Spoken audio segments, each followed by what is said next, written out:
आदाब, यह है उर्दू चैनल और मैं हूं आपका मेज़बान मोहतशिम एहतिशाम। उर्दू चैनल के खुसूसी प्रोग्राम खास खबर में आपका खैर मकदम है।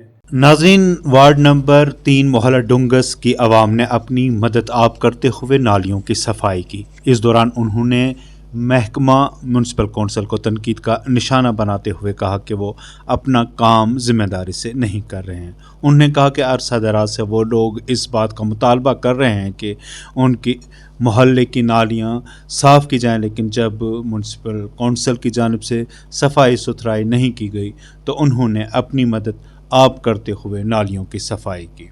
उन्होंने इस हवाले से ज़िला तरक्याती कमिश्नर से मुदाखलत की अपील करते हुए महकमा म्यूनसिपल कौंसिल को मुतहरिक करने का मुतालबा किया।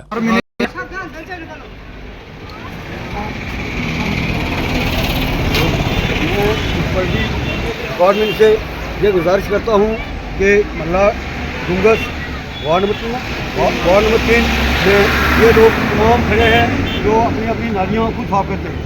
ये इनकी देखी जाए रेड लगी हुई है, रेड वाले को 300 रुपये देते हैं, 2 लेबर वाले लगाए हैं, 4 रुपये उनको देते हैं। 200 रुपये हर महीने में ये आके हमारे से ले जाते हैं। हमारी नालियों की ये कंडीशन है, इसलिए म्यूनसिपलिटी वालों से ये अपील करता हूँ कि या तो हमारा 100 रुपया कट करें या ये हमारी नालियाँ हर हफ्ते आके साफ करें। नाज़रीन, उर्दू चैनल में बस इतना ही। अपने मेज़बान मोहतशिम एहतिशाम और उर्दू चैनल की पूरी टीम को दीजिए इजाज़त। आप हमारा चैनल सब्सक्राइब करें, वीडियोस लाइक और शेयर करें, कमेंट बॉक्स में अपने मुबासरात से नवाजें और बेल आइकन लाजमी क्लिक करें। खुदा हाफिज़।